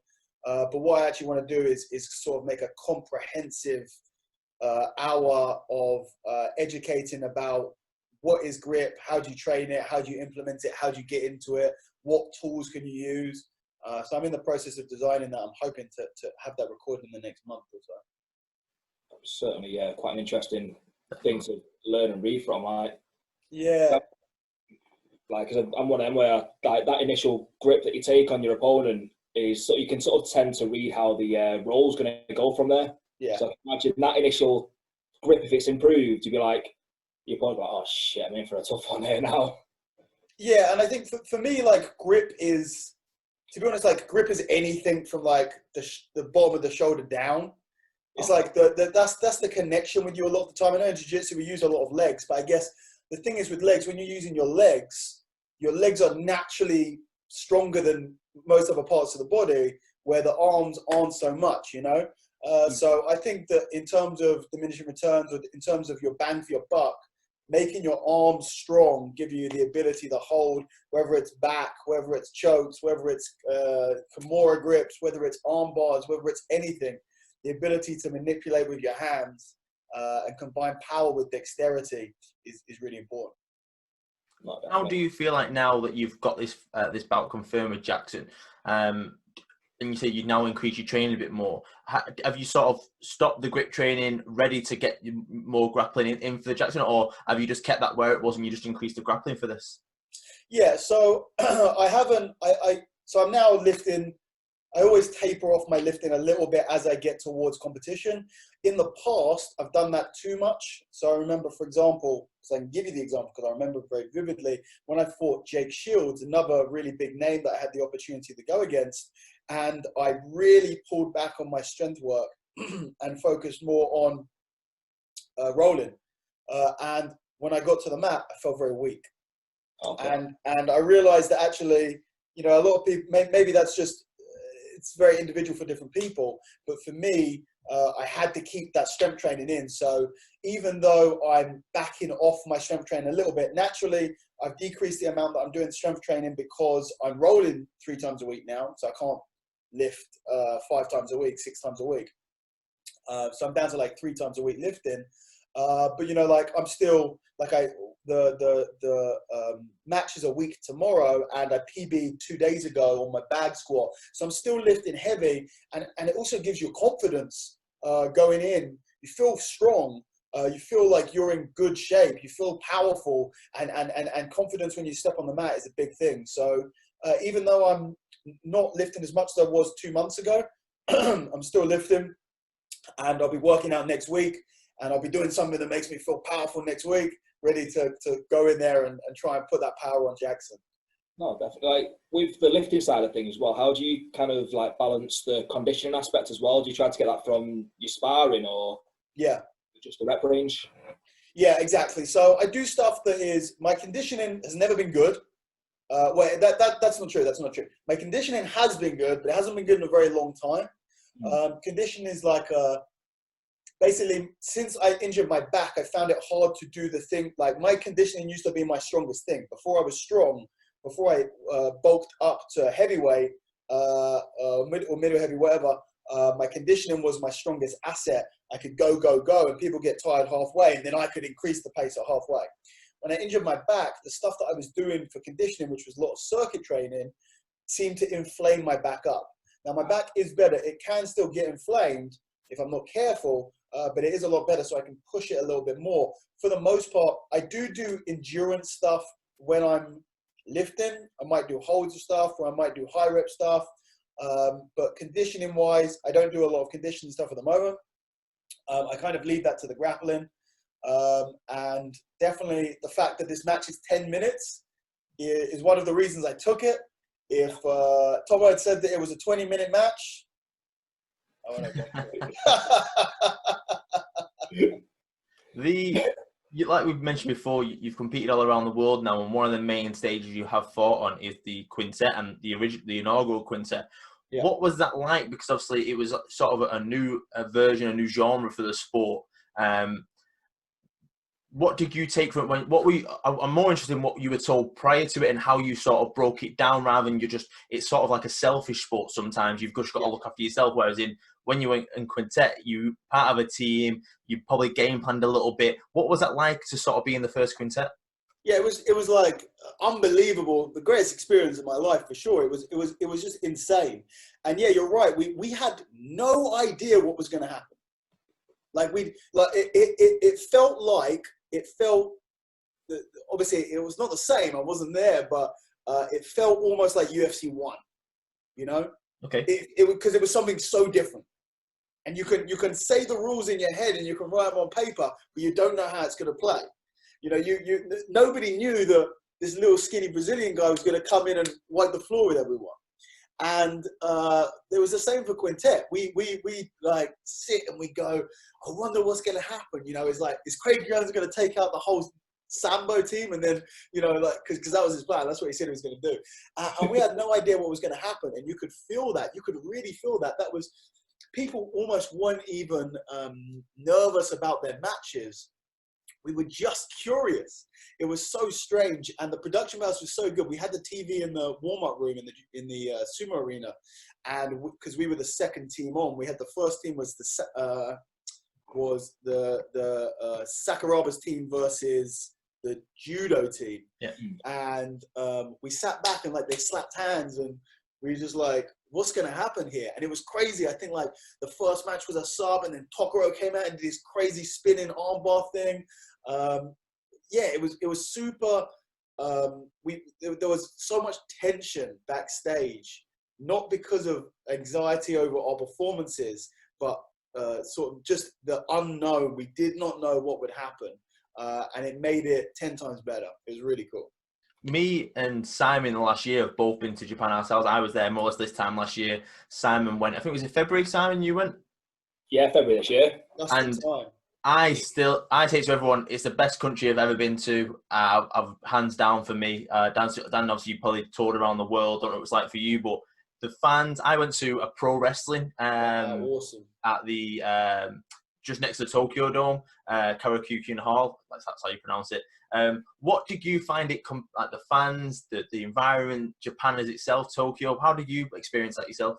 It's very hard to compare Japan to any other country in the world. You know, it's and that's not just from a fighting perspective. That's from everything culturally. Everything is very, very different, and you really feel that. You go to some countries and you feel, you know, you go to America and you can feel the influences of, you know, you kind of almost, you watch enough TV and films, you kind of feel like you've already been there. Yes. But that, you know, we've obviously got a real connection between the UK and America. And you know, for Australia, for example, when I went there, it was kind of like if America and England had a love child, and you know, you flew off to the other side of the world. We kind of felt like that. I remember when I went to Brazil, that felt very different.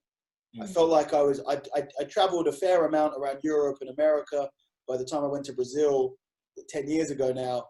But when I went to Brazil, I was like, this is a different place. This doesn't feel like America. It doesn't feel like the UK.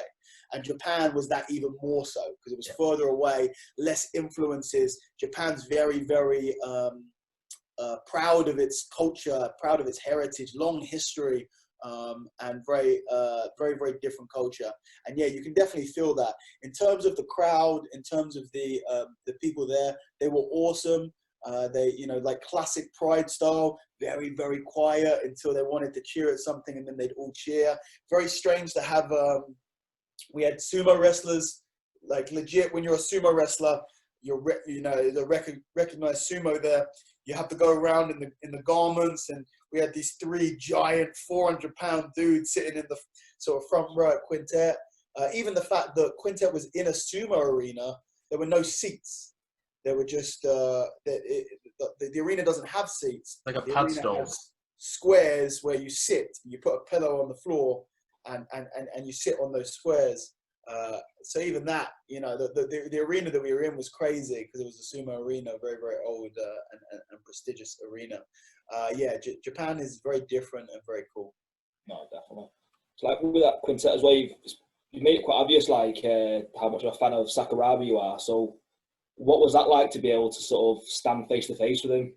Yeah, mental. Like Sakuraba's has been the number 1 guy for me since I started watching martial arts, and it's one of those things when you go, well, you're just saying that because you fought him, or blah blah blah blah. Like, go back and watch go back and look at my Instagram.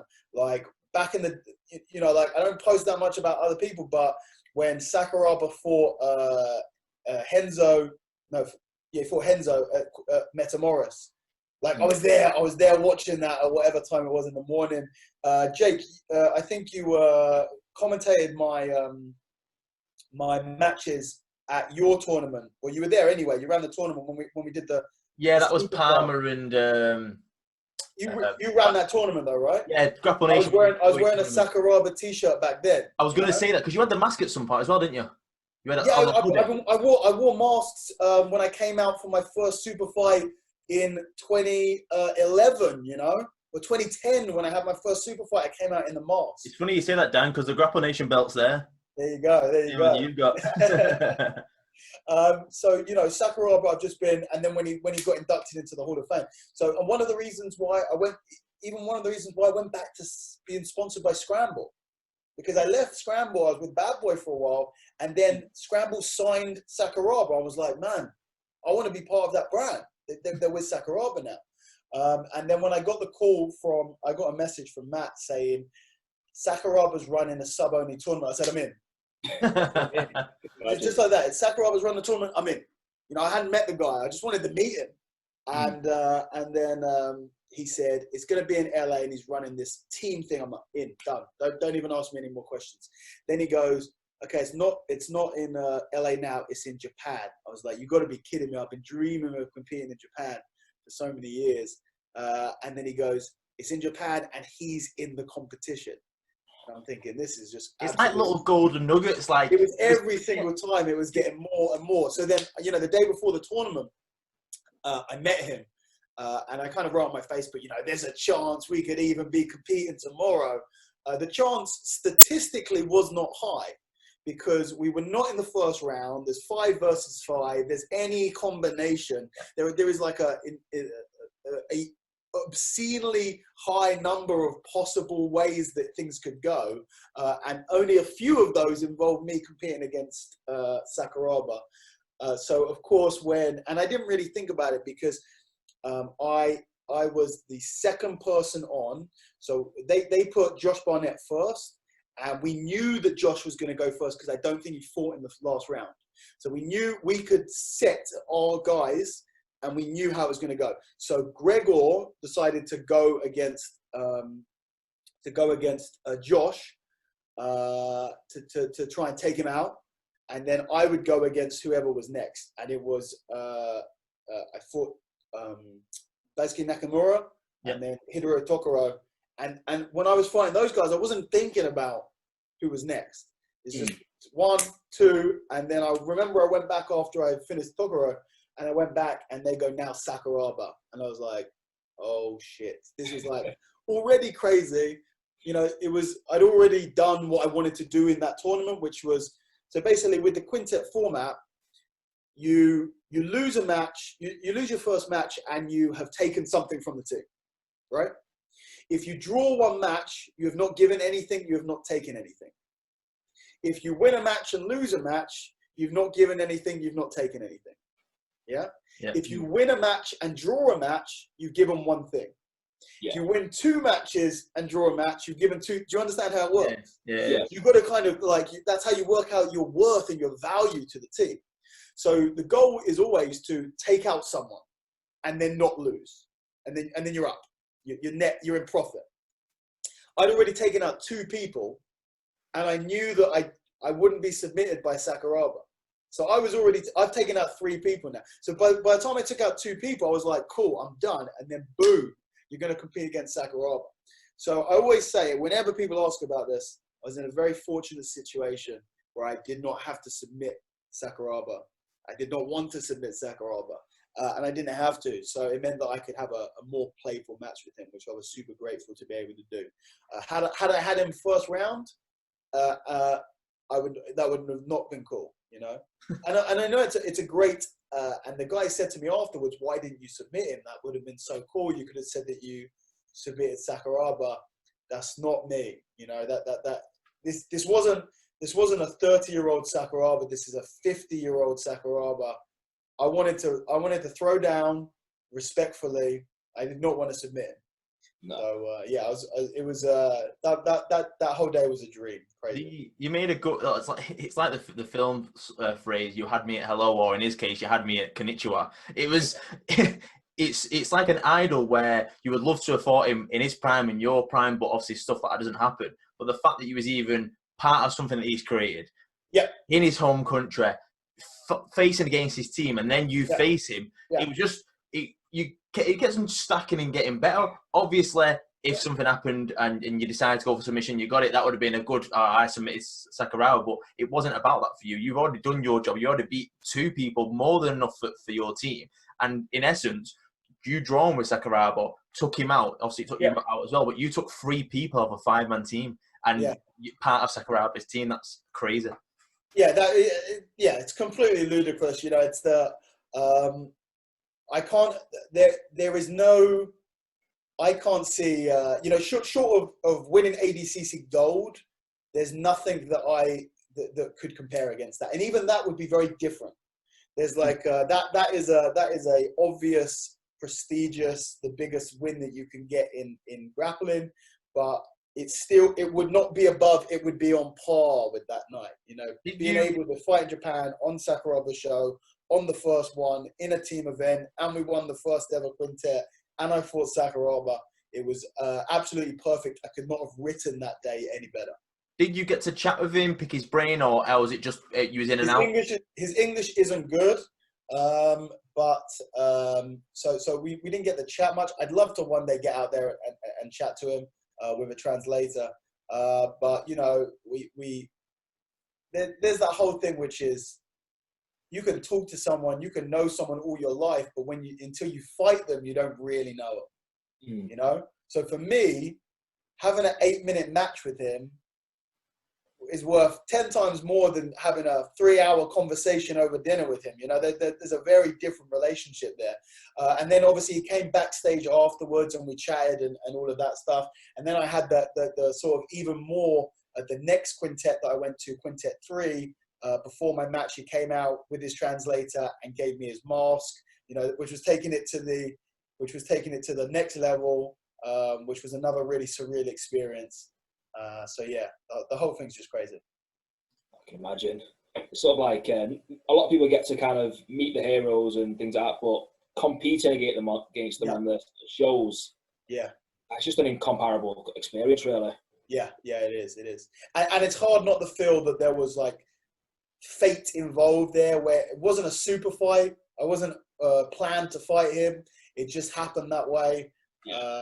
It's that was crazy. Definitely. So we've got GrappleFest 9 coming up, literally just over a week away now. But when we put this out, it'll be a few days before. Just talk about you return to action and GrappleFest as an event, and obviously it's probably UK and Europe's biggest event right now, or one of them alongside Polaris. What's it like to sort of get back at GrappleFest, and what do you think it brings to the UK and European scene? Yeah, so I've fought ones on GrappleFest before. GrappleFest are putting on really good cards. They're getting some really big names. They had an incredible card lined up that unfortunately was forced to be cancelled, which I was originally asked to be on, but I had one of my best friend's wedding that day, unfortunately. The fortunate side of that was that unfortunately that wedding got cancelled. Fortunately, GrappleFest got cancelled for me and got rearranged to next weekend, which all in all was a good thing for me because it meant that I could make it now. Chris has done a really good job putting together a card in a really difficult circumstance. It's for me, I haven't competed in well over a year. Just been very busy with seminars and traveling and stuff like that. So I'm looking forward to getting back to competition. I think he's doing a great job with the show, and I'm looking forward to competing on it again and hopefully getting a good result.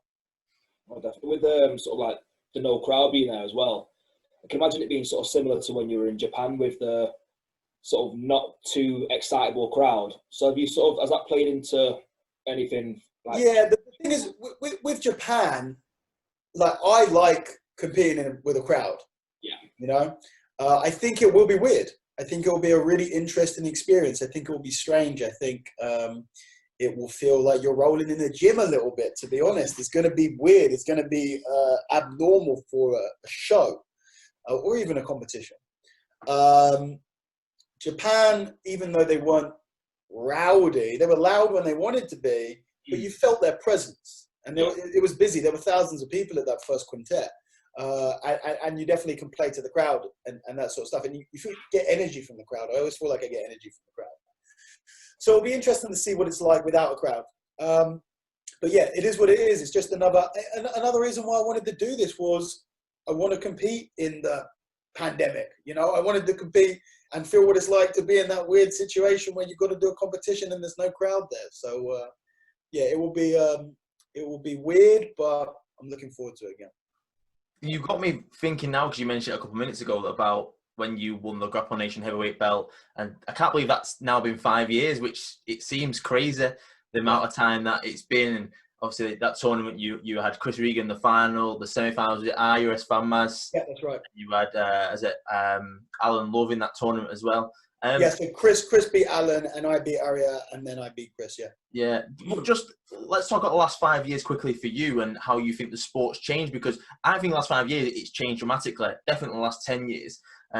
I thought back then at that tournament that was a pinnacle for me and my events, but I've definitely surpassed that by now. What do you think the last sort of 5 years in the UK has been in relation to jiu-jitsu? From your point of view, you're one of the highest level grapplers in the UK and Europe, maybe the world. What have you seen in the transition of maybe tournaments and sub-onlys and the way people are competing and training now? Yeah, so BJJ and grappling shows and stuff, they feel like they're evolving at a rapid pace, but it's like,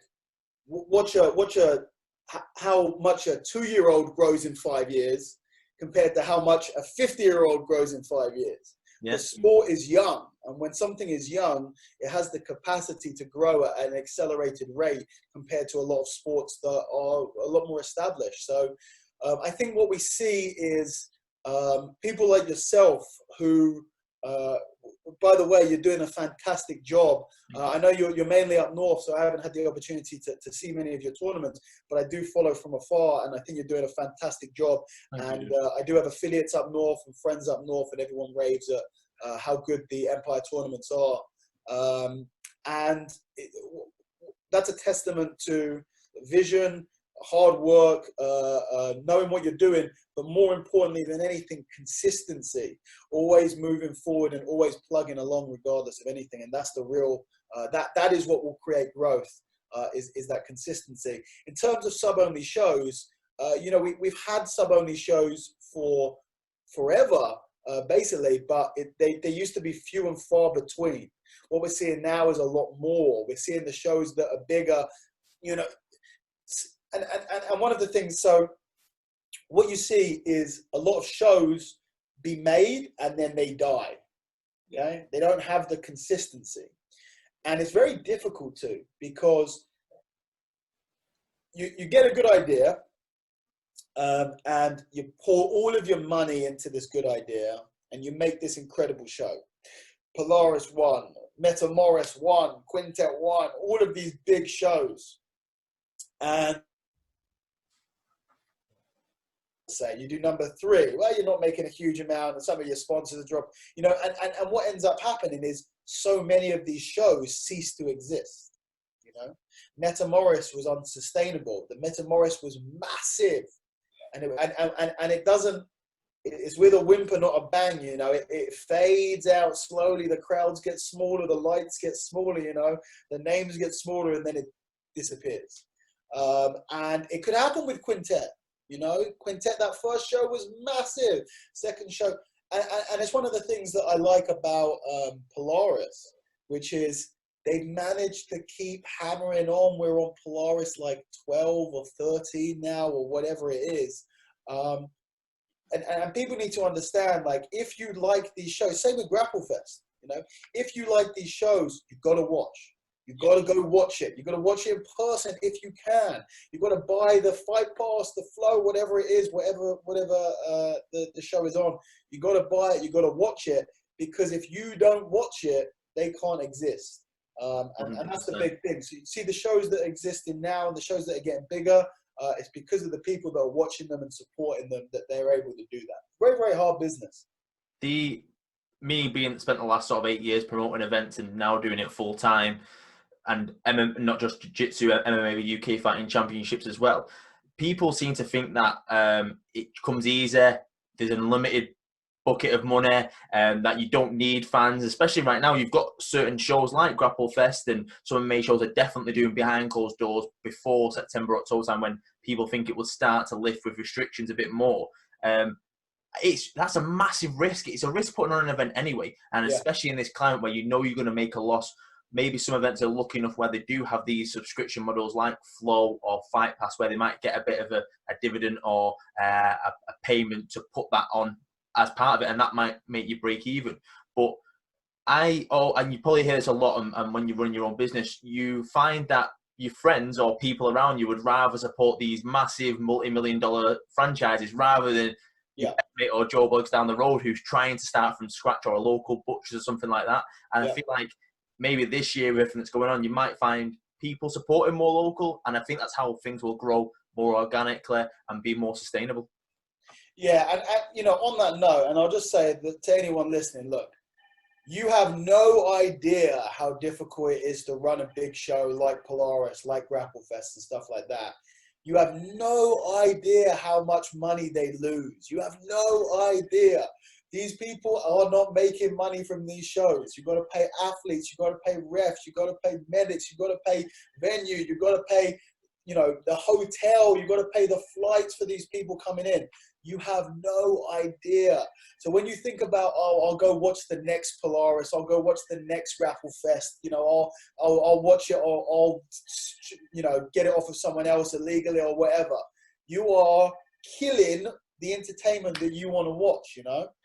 People have no idea how difficult it is, even to the point that, look, if you can't go watch, you want to do something else, buy the t-shirts, buy the rash guard, support it somehow, because if nobody puts the money in, then it just won't exist. And what you'll have is the new tournament come up, and the first one will be big, and the second one will be smaller, the third one will be tiny, and then it will disappear again. And nobody wants that. You want like a nice, consistent. This isn't the UFC. You know, GrappleFest ain't being sold for $4 billion anytime soon. As much as I'd love for it to be, it's not being sold for $4 billion anytime soon.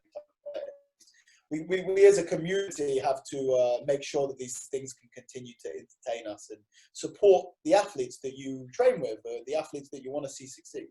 Yeah, for the last sort of 3 and a bit years since I did Empire Grappling Invitational, which is going to be a smaller version of what Polaris and Pantheon and GrappleFest do and all the big events, which is a small, more local one. And people love that because the lower ranked sort of guys and people that wouldn't really get on the bigger shows at that point would be able to compete in the sub-only style. And the amount of messages I got to do it was crazy. But I just turned around and said, look, I do the tournaments, keep active that way, and then you'll get on the bigger shows. There's no point in me watering down what's already in the UK.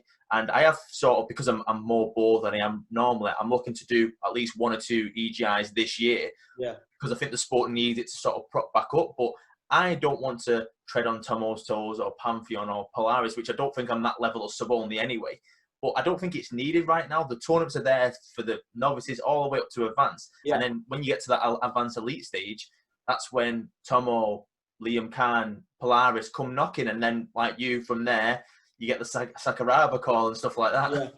Yeah, absolutely. I think it's like a common, it's like becoming a bit more of a trend now, isn't it? Like, especially amongst sort of like the deeper blue belts and newer purple belts, it's, I don't want to do the tournaments because I want to get on these sub-only fights, but they don't have the tournament mileage to get invited onto these fights. So it's kind of like you're not going to get called up because you're not getting the tournaments, but you don't want to get the tournaments because you want to get onto the sub-onlys.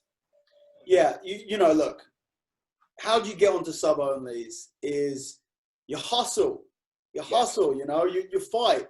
You don't knock on the door of Polaris or GrappleFest. Make them knock on your door. Exactly. You know? Be impossible to ignore. Go out there and smash people. Go and submit people competing on these shows and tournaments. You know, go do whatever. You know, like have a personality. Get out there and do something. Yeah, you see a lot of people. They want a shortcut to these things, and I think that's natural. Like people see me being on EBI and Quintet and Polaris and GrappleFest and whatever. But man, I competed for 10 years without being on any of those things. You know, like I have hundreds of competition matches from white belt, blue belt, purple belt for many years before I was doing any of these things. So yeah, get out there and do your Empire and win your IBJJFs and do your British and your English and your whatever.